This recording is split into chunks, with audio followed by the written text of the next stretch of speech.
What is up, guys? Stos here, back at it again with another episode of Dose of Stos, and today we're going to be talking about round two of the NBA playoffs. Round one just ended yesterday, and the Timberwolves lost to the Grizzlies. It was a good series. I think that was honestly the best series of round one. It went the longest, but not just because it went the longest, but just because of how close a lot of the games were. Um, I think as like if you're a Timberwolves fan, you should be happy about that series because they played really, really well. And the Timberwolves, they haven't really made the playoffs that many times in the past 20 years. So they had a great season and they have some great young guys that are going to blossom in this league, like Anthony Edwards. And then Cat's already established himself as one of the best big men in the league. But Cat struggled this series. He did. I know he fouled out at least once or twice this playoffs. He just wasn't there numbers wise. He wasn't being effective on offense like we normally see him.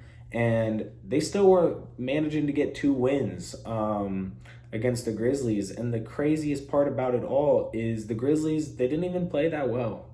Ja Morant, I do not feel like played very good, and they still handedly won this series. And if we're really talking about it, this series could have gone so many different ways. That's why I think it was such a good series, because you got Ja Morant not playing the best, and you got the Timberwolves playing pretty good at that moment. But the Timberwolves still found a way to blow two games in that series. So it could have gone so many ways. But yeah, that's just I wanted to talk about that series because it was a good one. And leading into that, let's talk about the Grizzlies versus the Warriors, because although it sounds like a great series, I think it might disappoint some people. I think the Warriors could handle the Grizzlies. You know what I mean?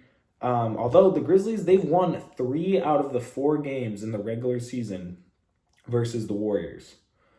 But the Warriors haven't been completely healthy all year, not to mention the postseason is a lot different. So I feel like the Warriors have that series. I would say Warriors in 6 games.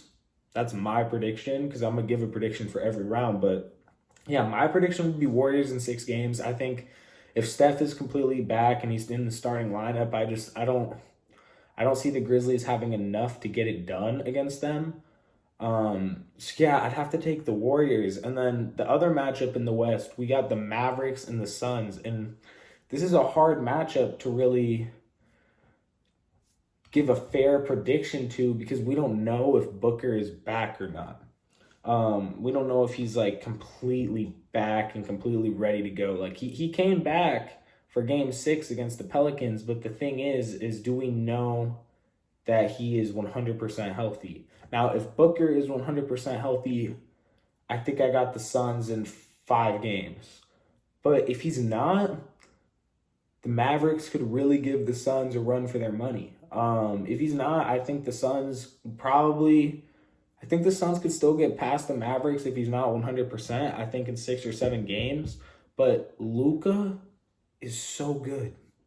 Luka in the playoffs is different. Like, he's one of the guys that rises to the occasion and is gonna elevate his team to go get a win.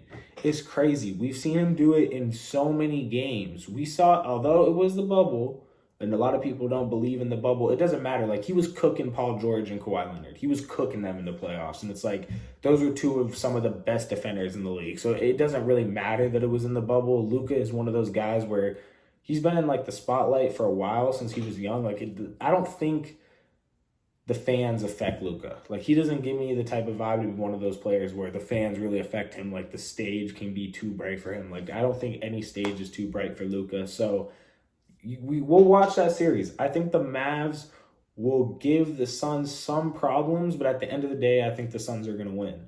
Moving over to the East, the Heat versus 76ers series is not going to be a series at all if Joel Embiid is not playing.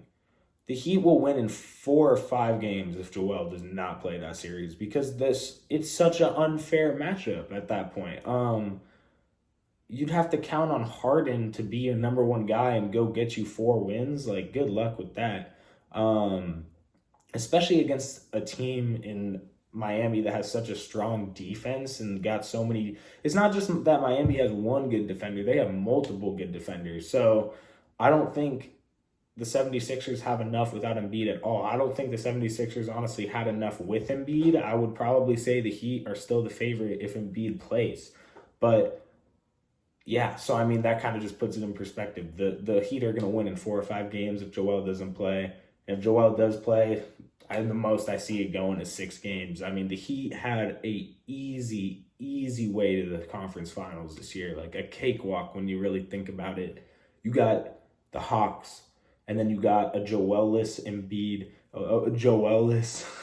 I was trying to say like a Joel-less, like Embiid. You know what I mean? Like they don't got Embiid, so yeah. I mean the Sixers without Joel Embiid is barely a playoff team, if that. So yeah, so Heat in 4 or 5, and then Celtics versus the Bucks. Now, this had potential to be the best round 2 series in my opinion. I still think it could be, but Chris Middleton being out. See the common thing happening here too. There's a big injury in almost every series, and this Chris Middleton injury is a big deal because with Chris Middleton being out and Boston is the best defensive team in the league, they're gonna be able to adjust to Giannis. Like they're gonna be able to have their defensive game plan centered around him. If you think about it, Chris Middleton really spreads the floor for the Bucks, and not having him is really an issue. He's their best shooter by far. Drew Holiday is going to have to completely step up this series because at the end of the day, the Celtics are not the Bulls, and you're not going to be able to just coast against this Celtics team.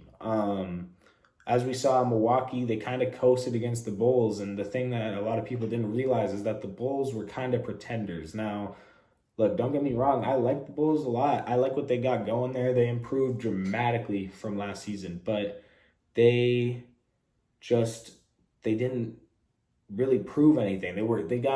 Their team is brand new, and they were just on a hot streak at the beginning of the year. So I really didn't see them being true contenders or anything. So I don't know. I think the problem with the Bucks and Celtics series is really just the fact that Middleton is out. That's going to really hinder the Bucks' chances.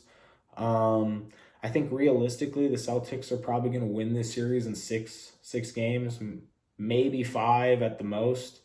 But I think it's just because the Celtics are so hot right now. And, like, you got a player in Jason Tatum and Jaylen Brown who are just 2 great young players. And then on top of that, they have so many good role players. Like, the list goes on and on. Similar with, like, the Suns. And the Warriors don't have the deepest bench, but the Warriors do also have some pretty good bench guys. So I think, like, that's a big deal. And I don't think the Bucks really have that in comparison to some teams.